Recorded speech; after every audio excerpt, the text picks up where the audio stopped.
Tennessee's offensive line. That's our next topic for discussion. Tennessee's offensive line, it feels like everybody is waiting for that first injury to happen. And when it does, if it does, the Vols don't have a lot of depth behind what I think is a very good starting five when you take them as a whole. So why should Tennessee be concerned about their offensive line? And you even use the word desperate, which I want to dive into. Yeah, I think they're desperate. Now, let me preface this. Dave pushed back on me in our morning meeting because he told me not to read into the freshmen they have trotted out to speak to the media. But you did also say that the freshmen they're trotting out could be players that they expect to contribute this year. True. Well, could be. That again would be a 1 in a million too, which would be Michael Munoz is the only freshman that I know that came in and started from day one. So if they're expecting that, or if they're even expecting them to be in the 2 deep, then you got a problem with your other guys. The only reason I'm saying that is because they trotted out Peyton Lewis, who they expect to contribute this year immediately. I think Peyton Lewis is going to be a starter. I've told you that, and I'm still sticking to it, that Peyton Lewis will be the starting running back by the time fall camp starts. I think he'll beat out Dylan Sampson. And that them trotting him out led me to believe they're trotting out people. Then they trotted out Jordan Ross, who is such a rare talent that he'll probably be on the field sometimes when James Pierce or Joshua Joseph is getting a rest. So they're trotting out players that they, I think, expect to, for some reason, make news this year as freshmen. And they trotted out Jeremiah Hurd and Bennett Warren. Now, this is why this is relevant. One, Jeremiah Hurd. That was the first game. They switched Jeremiah Hurd to an offensive lineman. He was a 3-star defensive tackle, and they switched him over to offensive line. I don't know much about switching day, but history tells me that when you switch players line to line, it's either because they're not athletic enough or because you need more depth at a spot, right? With him, it would be both. Okay. But not depth immediately. You're not going to get depth this year out of him. Well, I then said the exception, the Michael Munoz rule, applies to offensive linemen who committed from Texas because Texas players are more polished than other players who come to Tennessee, but they have lower ceilings. So they might actually be more ready to go. And what did Josh Heupel do? He trotted out one of his 2 Texas offensive linemen yesterday, Bennett Warren. And I do want to be clear, okay? I believe that's just a tip of the cap, guys that come out here. I don't believe that means they need to be a superstar. I believe they think that they are mature, they can represent the university, and they'll be in the playing rotation at some point. But I think to your question, is Tennessee desperate on the offensive line? Well, it depends. If they stay healthy, and there was a report out there, which I didn't want to really get into, that Lance Hurd could have had a knee issue. That I've not been told that, so do not think of that as even a report at this point, but I know it's cruising around the internet. But let's be honest. If the Jackson Lampleys of the world, the Shamarad Umarovs of the world, the Aiden Bustles of the world, if they don't step up this year, Tennessee is going to be desperate at some point, because I've never gone through a season and one offensive lineman not get hurt. And in all honesty, they're all hurt by the end of the year. There have been times, I'll share this, where Cooper May said, yeah, I got the finger issues, right? I'm reset. And I said, hold up your fingers. Caleb, he held up his fingers and they were completely crooked.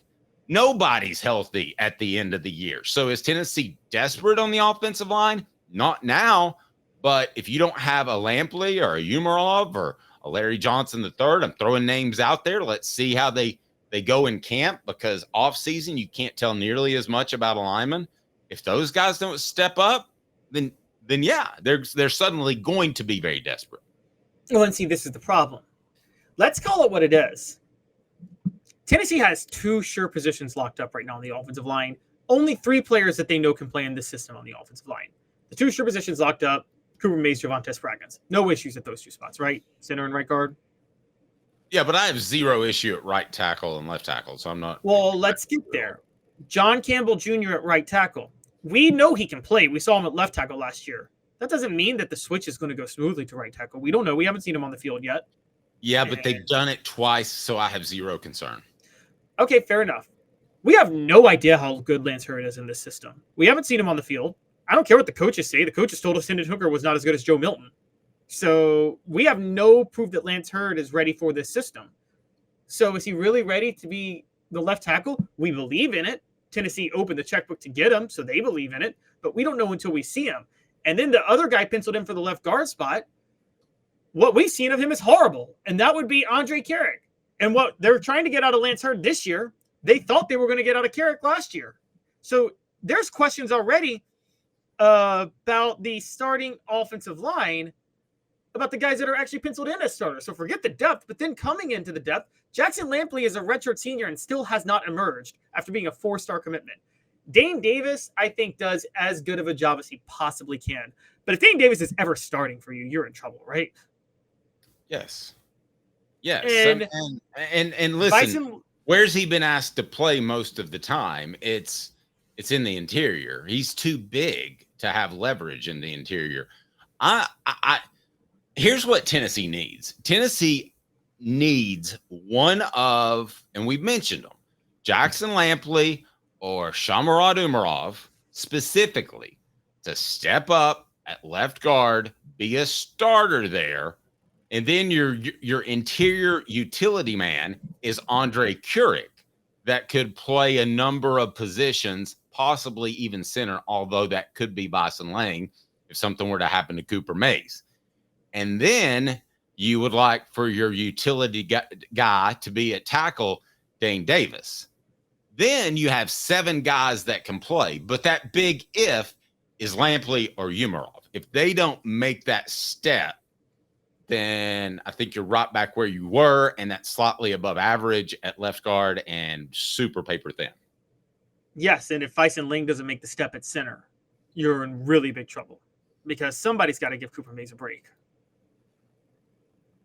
If you're talking about if he's injured, I mean, he's not going to come out of the game. Yeah, he's not going to. Yeah, I mean, the question, yeah, Tennessee could be very desperate. And listen, they're 2 injuries away from. There are a couple of, and I don't even like talking about them because I think it's bad luck. But there are a couple of ways that the season could be a wash. You know, we talked about with John Adams. I mean, if something happens to Nico, it's over. I mean, it's just that's a fact. But I would say as well that Tennessee's Achilles heel, other than that, would be 2 injuries on the offensive line. They have 2 injuries on the offensive line, Caleb. That I don't care who it is, other than maybe the left guard spot. But if they have 2 injuries out of those 4 guys that we're talking about, you've got a major problem, right? Yes. I totally agree. I think that the offensive line issues are to a point that they could actually lead to Nico getting hurt, by the way. They could actually lead to Nico getting hurt. Because think about it, Dave. A couple guys goes down. You just talked about Nico not being able to keep his weight on in the offseason. Or just having trouble getting that big. Well, what's going to increase his likelihood of getting hurt? Cooper Mays going down. Or Lance Hurd going down. And then he gets wrecked, right? I was told 2 years ago in 2024. No, Travis, we're not jinxing anybody. Nobody's going to get hurt. I was told in 2024 that this would be the testing ground. This season would be the testing ground for Josh Heupel's recruiting of offensive linemen. So we will see what happens.